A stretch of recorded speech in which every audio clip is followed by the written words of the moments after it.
예, 서울 시민들에게 유용한 생활 정보를 모아드리는 시간이죠. 쇼미더 서울입니다. 오늘 이 시간은 수요일마다 문화와 관련되어 있는 그 정보들로 채워드리고 있는데요. 문화평론가 김원식 씨와 함께 이 자리 준비해 보도록 하겠습니다. 어서 오십시오. 네, 안녕하십니까. 예, 제가 김원식 씨를 식자를 갖다 먼저 말씀드릴 뻔했네요. 네. 자, 오늘 그 서울의 유명 관광지이면서 촛불혁명의 성지, 네. 광화문 광장에 대한 이야기 준비해 오셨죠? 그렇습니다. 한참 이제 논란이 되기도 하는데요. 우리 기억 속에는 저는 문화의 공간이라고 생각을 합니다. 저도 그래요. 예. 네, 물론 이문세 광화문 연가를 떠올리기도 하지만요. 예. 네, 사실 여기에는 뭐 고등학교가 예전에 상당히 많았잖아요. 예. 뭐 경기고라든지 서울고라든지 예. 뭐 진명, 숙명여고 있었고요. 그리고 예. 뭐 배제고, 경기여고 그래서 광화문 주변에 이제 고등학교가 많다 보니까 사실 예. 고등학교가 훨씬 많기 때문에 청춘의 거리기도 했고 여기 예. 사실 음악 감상실이라든지 예. 또 뭐 빵집, 뭐 서점, 뭐 종합적인 어떤 그런 문화의 거리라고 할 수밖에 없는 그런 공간으로 저는 인식을 이제 하고 있는데 어쨌든 덕수궁을 중심으로 해가지고 고즈넉하게 예. 걷기도 좋은 가을의 거리를 또 생각하시기도 하죠. 근데 뭐 사실 이 광화문 연가에서 더 많이 나오는 건 덕수궁 얘기인데 실제로는 덕수궁 돌담길 얘기가 광화문 연가라는 노래에는 훨씬 더 많이 들어가 있잖아요. 그렇습니다. 이제 약간 이루지 못한 사랑의 개념으로 그러니까 들어갔죠. 거기서부터 걷기 시작해서 광화문에서 끝나요. 노래는. 그런데 이상하게 이 노래 때문에 광화문은 굉장히 더 낭만적인 곳으로 읽혀지고 있는 것 같은데 그런데 광화문은 사실 오랜 시간 동안 뭐 우리한테는 접근하기 어려운 공간 아니었습니까?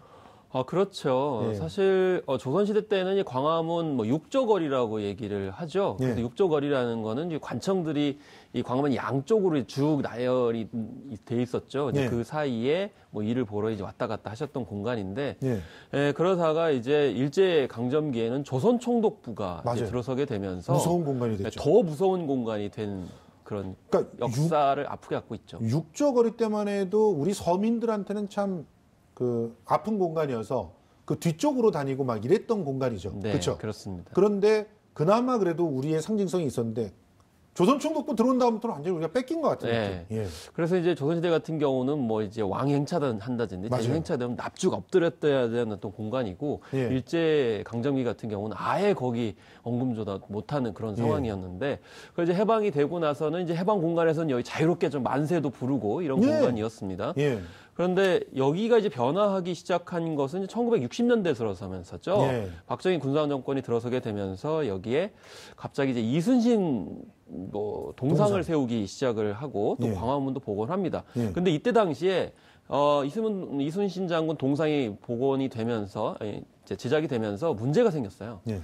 왜냐하면 조선 총독부 건물이 있는 상황에서 예. 이순신 장군이 들어선 거거든요. 그렇죠. 그래서 마치 이 조선 총독부를 지키기 위한 이순신 장군이냐라고 해서 비판이 있었던 맞습니다. 또 아픈 장면이었죠. 그리고 95년도에는 이제 문민정부가 들어서면서 조선 총독부를 헐어야 된다. 물론 이제 박물관으로 사용이 되고 있었지만 역사 바로기 세우기 관점에서 철거를 했는데 이때 당시에 논란이 있었습니다. 이거를 보존해가지고 후세의 어떤 교훈으로 삼아야 된다. 아니다.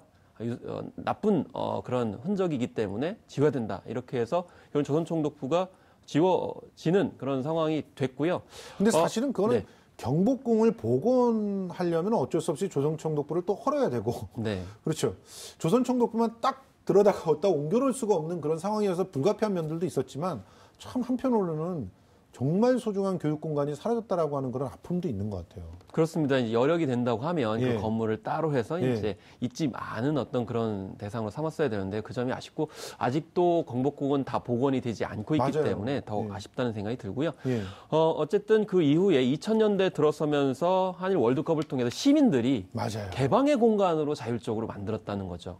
그래서 사실은 이것도 일종의 쟁취 아닐까요? 네, 그렇습니다. 80년대, 90년대에도 사실 시위는 많이 했지만 상시 개방되는 공간은 아니었어요. 항상 저도 그때 시위 맨날 안 열었었지만 그 세종로 앞에 16차선 여기는 들어가지 못하게 했었거든요. 거기는 거의 정말 무슨 뭘 사수하듯이 완전히 그냥 막았던 곳이에요. 더구나 아직도 이제 미 대사관이 있듯이 맞아요. 대사관 앞은 더 삼엄했기 때문에 예. 더욱더 엄금의 대상이 됐던 측면이 있죠. 그렇지만 그렇죠.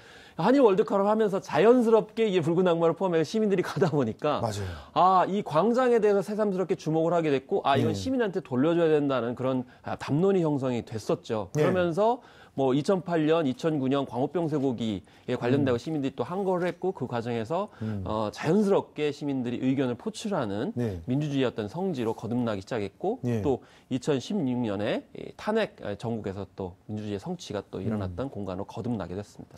사실은 광화문에 지금은 중앙분리대라라고 얘기가 되게 돼서 아쉽긴 하지만 그거라도 없었으면은 과연 우리 촛불 집회가 그렇게 성대하게 이루어질 수 있을까 하는 생각도 해보게 해요. 그러면 네. 광장이라는 것이 있음으로 인해서 생길 수 있는 색다른 가능성들은 확실히 확인됐다고 봐야 되지 않습니까? 그렇습니다. 그래서 광장에 대한 가치를 재발견해주게 한 것은 예. 어떤 정치인도 아니고요. 그렇죠. 어떤 그런 일부 어떤 학자들이 한 것도 아니에요. 맞아요. 시민들이 자발적으로 하고 싶은 이야기를 할 수 있는 예. 우리들의 이야기를 들어달라라고 예. 외치면서 자연스럽게 모였던 그래서 시민들이 되찾아내고 재발견을 했던 광장이라는 점. 그렇죠. 그래서 조선시대 때 광화문이 만들어진 것은 통치의 관점에서 예. 만들어졌지만 관에 의해서 민주주의의 어떤 예. 마당으로 다시 되돌았다는 점에 큰 의미가 있습니다. 사실은 그 60년대에 거기다 동상 세우고 16차선 쫙 뚫고 이랬을 때만 해도 거기는 뭐 근대화의 상징이나 혹은 범접할 수 없는 권위를 보여주는 그런 공간이었다면 그거를 허물고 우리가 월드컵을 핑계로 해서 접수한 그런 역사가 광화문 광장의 역사라고 생각되는데 아니 이렇게 광화문 일대가 광장이 되니까 네. 문화 콘텐츠에서도 굉장히 다양하게 여기를 활용했잖아요. 그렇습니다. 그래서 드라마에서 이제 많이 나오고 있죠. 그래서 뭐 인현왕후의 남자 같은 경우 이게 시간을 이제 타임슬립이라고 그러는데요. 자연스럽게 조선시대 인물이 이제 등장을 하게 되는데, 저거 이제 중국 영화에서나 보는 것이었는데, 이 시민의 광장으로 돌아오게 되면서 자연스럽게 나올 수 있었고요. 또, 장안의 화제가 되었던 또 한류 드라마이기도 한 드라마 도깨비에서도 공유와 김고은이 캐나다 단풍나라에서 갑자기 장면이 바뀌게 되면서 광화문으로 이게 나온다는 거죠. 만약에 예전의 관점으로 본다 그러면 이런 장면이 가능했을까? 그래서 이 드라마에 나오는 무심한 장면이라 하더라도 결국엔 민주주의의 어떤 쟁취다 저는 생각이 들고요. 지금 현재 또 광화문 앞에 많은 외국인들이 와가지고 반드시 필수적으로 방문해야 될 공간으로 바뀌었습니다. 또 사진도 찍고 이렇기 때문에 그런 상징성을 누가 찾아왔느냐는 건 다시 한번 생각을 해야 되고요. 그리고 한복 많이 입고 가서 이제 광화문에서 거니시잖아요. 근데 그것도 마찬가지로 왕과 왕후 복장을 하고 사실 사진을 찍는 거거든요. 그건 이것도 인식도 많이 바뀌었다고 생각이 들어요. 맞아요. 예를 들면 뭐냐? 이 민주주의 시대에는요, 누구나 왕과 왕후가 될 수 있는 거예요. 우리가 왕이에요. 그런 어떤 측면에서 이 한복 트렌드도 새롭게 볼 수 있겠습니다. 아니, 그런데 이 광화문 광장을 놓고 왜 논쟁이 벌어지고 있는지 조금 이해가 안 돼요. 지금, 행정안전부 장관 김부겸 장관과 박원순 서울시장이 이렇게 서로 대립하고 있단 말이에요. 이 이유를 좀 설명해 주세요. 일단은 이제 김부겸 장관 같은 경우는 우리가 이제 거절을 몇 차례 했는데 동의를 하지 않았는데 왜 자꾸 그 설계한 개를 하겠느냐라는 건데요. 구체적으로 보게 되면 광화문 앞에 역사 광장이라는 걸 만들게 돼 있습니다. 역사 광장을 만들게 돼 있는데 역사 광장을 만들다 보면 좀 확장을 해야 돼요. 그렇죠. 그러다 보니까 이 정부 서울청사의 60%가 거기에 들어가게 돼 있어요.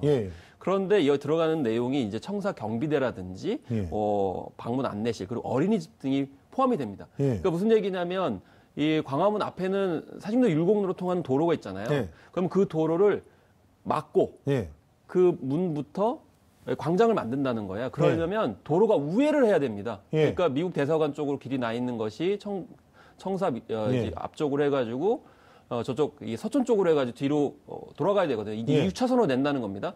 그러면 이 후미가 이제 또 도로에 편협이 되기도 하고요. 이 부분이 이제 청사 경비대라든지 방문 안내실, 어린이집이 이제 헐어져야 되는 상황이고 또 광화문 앞쪽 육조거리 쪽으로는 또 공원화가 돼가지고 거의 60% 이상이 이제 포함이 되기 때문에 이 부분에 있어서는 결국엔 정부 서울청사를 내놓으라는 얘기예요. 서울에. 그러니까 이 중앙정부부처 장관인 김부겸 장관 입장에서 봤을 때는 난 동의할 수 없다라고 해서 이제 반대를 하고 있는 그런 상황인 거죠. 그런 사연이 또 있군요. 근데 애초에 좀 청사들 옮겨갈 생각 아니셨나요? 지금 세종에도 청사 있고 과천에도 청사 있는데 굳이 서울 청사를 계속 두실 필요가 있는지, 여기 만약에 대통령께서 오셔서 여기서 네. 근무를 하신다고 하면 또 다르겠지만 지금 그거는 계획이 또 사라졌고, 또 대통령께서는 직접 광화문 시대 열겠다고 했는데 그러면 조금 더 시민하고 가까이에서 네. 왜 청사에서 있다가 내려오시면서 같이 시민과 만나기도 하고 네. 커피도 한잔 하시고 이러면 좋잖아요. 그래서 행안부 입장에서는 이제 정부 서울청사를 포기하지 않겠다라고는 생각이 이제 기본적으로 전제하고 있고요. 네. 그런 면에서 동의를 거치지 않은 사안에 대해서 먼저 발표를 해버리면 어떻게 하냐. 물론 이제 장관 입장에는 영이 안 서는 그런 측면도 있겠는데요. 네. 어쨌든 이 프로세스, 그러니까 정책 프로세스 관점에서는 좀 서로 조율을 사전에 했어야 되는데 네. 이게 너무 좀 성급하게 발표한 것 아니냐, 이런 이제 공방이 오가고 있는 상황이네요. 조율이 안 됐을까 하는 생각도 또 해봅니다. 그런데 이제 광화문에 예. 어떤 역사 광장을 만든다는 것 자체에 대해서는 큰 의미가 있다고 생각이 맞아요. 들고요. 그리고 그 자체에서 시민들이 지금은 그 완전 도로가 단절돼 있기 있잖아요. 때문에 예. 거기 소음도 있고 여러 가지 좀 위험적인 위험하고. 어떤 측면들이 있어요. 예. 그런 것들을 좀 더 세밀하게 수기를 했어야 된다는 느낌은 예. 있습니다. 아니, 그런데 또 이 광화문 광장 갖고 논란이 벌어지는 것 중에서 이순신 장군 동상 이거 어떻게 할 거냐, 이거 갖고 논란이 벌어지는데 이건 왜 그런 거예요? 네, 이순신 장군 동상 같은 경우는 다른 데로 옮겨야 된다. 아까 이제 뭐 이 여러 가지 말씀을 드렸지만 무엇보다도 이순신 장군이 왜 거기에 있느냐, 특히 동상을 세우는 것 자체가 민주주의 정신에 맞지 않는다라는 네. 지적들이 이제 있는 거죠. 그래서 동상에 대한 문화 자체도 좀 비판의 목소리가 많습니다. 맞아요. 왜냐하면 그게 영웅화하고 좀 민주주의와 맞지 민주주의와 않는 좀 거죠. 맞지 않는 예. 측면들이 있거든요. 물론 동상 자체의 문제도 있습니다. 이게 예. 중국식 복식을 하고 있는 상황이고요. 그리고 칼도 뭐 엉뚱한 손에 들고 있어요. 네. 장군께서. 그렇죠. 그리고 예. 칼도 원래는 이게 들고 있는 것이 아니고 예, 딱 차고 차게 돼 있어야죠. 있는 그런 상황이고 그 예. 칼 자체도 이게 우리 칼이 아닌 맞아요. 측면이기 때문에 여러 점이 이제 문제가 있고, 그래서 새롭게 만들어야 된다는 지적들이 많이 있거든요. 물론 예. 그걸 이제 그대로 두자는 입장도 있습니다. 상징이 됐으니까. 그런데 한편으로는 생각을 해보면 과연 이순신 장군이 그 위대한 업적을 이루었을 때 혼자만 했겠느냐. 그렇죠. 그래서 저는 세종대왕도 마찬가지예요. 예. 집현전 학사든 그런 이제 참모들이든 신하들의 어떤 그런 모습들도 같이 놨으면 좋겠어요. 그래서 너무 요즘에 외로워 보이지 않으세요? 그렇죠. 예. 모든 일은 사실 전 협업을 통해 가지고 성과가 일어난다고 생각을 예. 하거든요. 그렇기 때문에 만약에 동상을 세운다 그러면 요즘에 유행하는 트렌드처럼 캐릭터를 통해 가지고 여러 캐릭터들이 쭉 있어 가지고 어떤 역사적 가치를 새롭게 재인식한다든지 같이 또 이 어울릴 수 있는 그런 형태로 좀 다변화시켜야 되지 않을까, 이런 생각이 예. 들어요. 이렇게 근엄하게 혼자만 앉아 계시니까 말씀하신 것처럼 예. 외롭고 아니, 또 현대 시대 트렌드에 맞아보지 않아요. 실제로 뭐 깔레 시민 동상 이런 거 보면 맞습니다. 예, 얼마나 그 의미가 있고 좋습니까? 우리나라도 한글, 그러니까 세종대왕을 우리가 너무 사랑하지만 한글에 대한 어떤 걸 기리겠다고 한다면 집현전 학자들과 같이 얘기를 나누고 있는 모습 같은 게 형상화되어 있는 그런 동상이랑 얼마나 또 멋있겠어요. 그렇습니다. 그리고 사실 요즘에 영화 말모이가 이제 화제를 모았는데, 진짜. 예, 예. 한글을 지금까지 지키게 된 그 연원에는 엄청나게 많은 분들이 공을 들였고 또 그렇죠. 공을 했거든요. 희생도 네. 많이 했고요. 그래서 광화문은 민주주의의 광장이기 때문에 거기에 들어선 동상도 혼자만 있으시면 외롭고요. 예. 많은 분들이 같이 이렇게 있으시면서 시민의 공간으로 거듭나는 노력들이 동상 설립에도 필요하겠습니다. 일단 높이도 예. 네, 우리랑 너무 좀 그렇게 어깨가 좀 비슷해서 같이 사진 찍으면 나오고 이랬으면 그게 좋겠어요. 캐릭터성이에요. 예. 그리고 사실 이순신 장군의 어떤 체격을 고중해 보면 그렇게 지금처럼 거인이 그거 아니죠. 아니고요. 로버트 태권브이 그래도 같은 지금. 예, 그런 지혜를 통해 가지고 물리쳤다는 점에서 큰 의미가 있고 현대적 가치가 있죠. 아니 그 새 광화문 광장 사업에 대해 시민들은 반응이 괜찮은 편이라면서요. 그런데 이제 괜찮죠. 예를 들면 그 공간 자체를 아까 좀 말씀 나눴듯이 예. 도로를 일단 차단을 하고 뭐 시민광장, 역사광장을 확장한다는 측면에서는 큰 의미가 있을 수 예. 있습니다. 그런데 다만 이제 수렴 과정을 좀 더 수기 민주주의 관점에서 예. 할 필요성이 있고요. 또 구체적으로 그 안에 무엇을 채울 것인가에 대해서 시민의 의견들을 좀 많이 모아나갈 필요성이 있습니다. 그것이 또 광화문의 전 정신이라고 생각을 합니다. 자, 그럼 마지막으로 이 광화문 광장이 마땅히 앞으로 가져야 될 의미와 더불어서 관련돼 있는 컨텐츠 네. 소개를 좀 해주십시오. 이 촛불광장사회 메커니즘이라는 책이 있습니다. 이게 예. 네, 광우병 쇠고기 전국에서 만들어진 책인데요. 예. 무엇보다도 이 광화문 광장을 만들 때 무엇보다도 그냥 일반적인 어떤 도시 디자인이라든지 건축보다는 예. 왜 촛불이 그렇게 힘을 얻었는가에 대해서 기본적인 정신을 연구를 하고 그것을 바탕으로 컨텐츠를 구성하는 노력이 필요하다. 그런 면에서 이 책을 좀 참조를 해봤으면 좋겠다는 생각이 듭니다. 앞으로도 아니 그렇게 되면은 이 책을 보면서 그 새로운 광장의 의미를 조금 더 적극적으로 우리 시민들도 함께 나눌 수 있을까요? 그렇습니다. 그리고 앞으로도 시민 정신을 어떻게 계승할 수 있을 것인가를 이 책을 통해서 다시 한번 고민할 수 있다고 봅니다. 예, 알겠습니다. 참 광화문 광장은 아까 우리 김원식 평론가 말씀하신 대로 시민들이 찾아온 시민들의 소중한 공간입니다. 이 시민들의 뜻대로 제대로 구현됐으면 좋겠다는 생각 다시 한번 가져봅니다. 지금까지 김원식 문화평론가와 함께 이야기 나눴습니다. 오늘 고생하셨습니다. 네, 감사합니다. 예.